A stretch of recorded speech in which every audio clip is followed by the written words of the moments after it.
In 2016, J.D. Vance called Donald Trump cultural heroin, said he couldn't stomach him, and privately wondered if he might be America's Hitler. By 2024, he was Trump's running mate.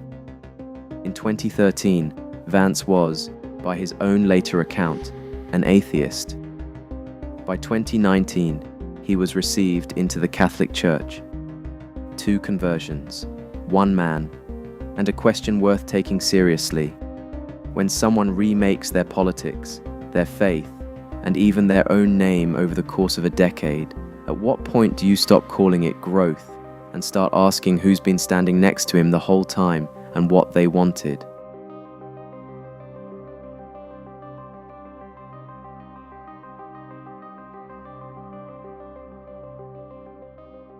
Before he was J.D. Vance the senator, he was James Donald Bowman, his birth name, later changed to Vance, his maternal grandparents' surname, the 2 people who raised him through a chaotic childhood he'd go on to describe in Hillbilly Elegy. That change predates any political ambition, and it's fair to take his own explanation seriously. It was about the people who saved him, not a brand decision, but it's the first data point in a pattern that repeats. Before Catholic Vance, there was atheist Vance. Before MAGA Vance, there was Never Trump Guy Vance, who voted third party in 2016. Before populist working-class champion Vance, there was Yale Law, then a Silicon Valley venture capital career. Each version of him was, at the time, presented as the real one.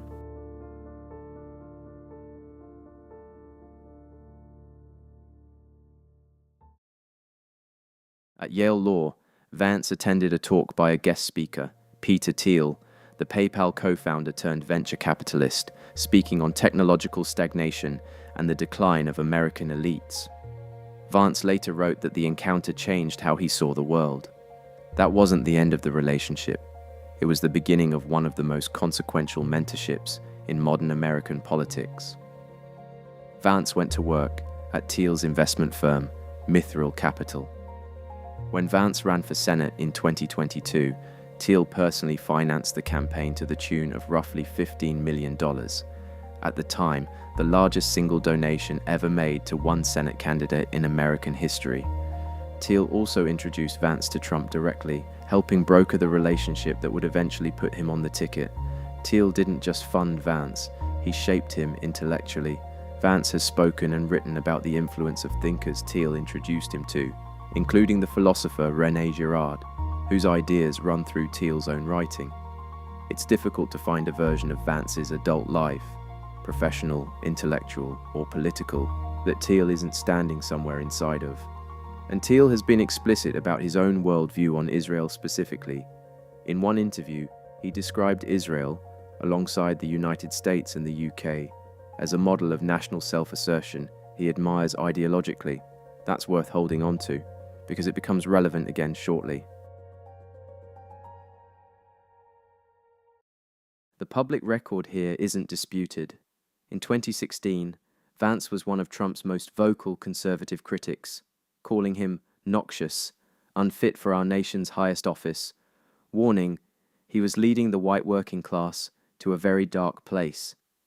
By the summer of 2021, launching his Senate campaign, he had fully reversed course, courting Trump's endorsement directly. Trump himself, at a rally, bluntly described what he saw happening. JD is kissing my ass because he wants my support so bad. Whatever your read on that reversal, genuine ideological journey, or a calculated one, the timing lines up precisely with when Vance needed a national political base, and precisely with when Thiel's network became his financial and social infrastructure. And Thiel wasn't alone. David Sachs, another member of the so-called PayPal mafia, introduced to Vance by Thiel, personally donated $1 million to a pro-Vance super PAC, and later helped organize a $12 million fundraiser that Vance himself was instrumental in pulling together. And then there's the money that arrived specifically because of where Vance stood on Israel. Vance's Senate campaign received more than $167,000 in contributions from pro-Israel lobbying groups. Separately, Vance developed what the New York Times has described as a personal relationship with Miriam Adelson, the billionaire widow of Sheldon Adelson and one of the largest pro-Israel donors in Republican politics, photographed with her at Mar-a-Lago on more than one occasion. Reporting from pro-Israel outlets at the time noted something telling. Republicans who'd been nervous about Vance's isolationist, America First instincts on foreign policy said they felt reassured specifically by seeing him seated next to her. That's worth paying attention to. A senator known for skepticism toward foreign entanglement was, by his own donor base's account, made more trustworthy on Israel policy not by a change in his stated position, but by his physical proximity to the right people at the right dinner table. In 2019, after private instruction from Dominican priests, Vance was received into the Catholic Church. He's described the conversion as intellectual and personal, citing Augustine and citing Thiel himself as an influence on his path toward faith. This year, he published a memoir, Communion, Finding My Way Back to Faith, tracing the through line from his religious search to his political one, presenting them as one connected story of a man finding his way home. While I love to see our politicians embracing the Catholic faith, what I find odd is the timing of Vance's conversion. His 2019 conversion sits in the exact window between two other transformations, the Never Trump guy of 2016 and the Trump running mate of 2024. It's also the period in which he was drawing closest to Thiel and to a small, intensely online world of post-liberal, right-wing Catholic intellectuals, thinkers explicitly rethinking conservatism itself, with Vance soon held up as one of their most visible political faces. His own account of the conversion leans on Augustine and on Thiel's influence specifically, the same mentor who was, at that very moment, also remaking his politics and bankrolling his career. None of that makes the conversion false. People do find real faith through the people and circumstances around them. That's true of most converts in history. But it's fair to ask the same question of this reinvention that we'd ask of every other one. Did it happen because Vance encountered something bigger than his own ambition and submitted to it? Or did it happen, like the name, like the politics, right on schedule, in the company of the people who were already remaking the rest of his life? The conversion doesn't have to be a cynical performance to still be one more room he found his way into at exactly the right moment. No video essay can prove what's in a man's heart, but it can lay a pattern out plainly enough that the innocent explanation starts to strain under its own weight. Consider one more data point. In Hillbilly Elegy, Vance diagnosed his own community, poor white Appalachians, in blunt, critical terms. You can walk through a town where 30% of the young men work fewer than 20 hours a week and find not a single person aware of his own laziness.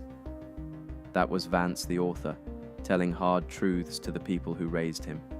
By 2025, addressing a cheering national crowd as vice president, that posture had inverted entirely. In the United States of America, you don't have to apologize for being white anymore. Not a diagnosis this time, an absolution. Put the whole record together.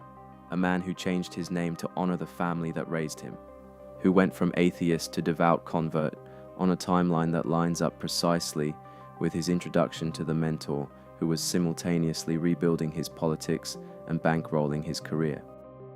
Who went from Never Trump guy to Trump's chosen successor, whose Senate campaign was financed by the largest single donation in the history of that office, whose foreign policy skepticism was, by his own allies' account, eased not by argument, but by attendance at the right table, who once told his own people the truth about their complacency, and a decade later told a much larger version of that same crowd exactly what it wanted to hear instead.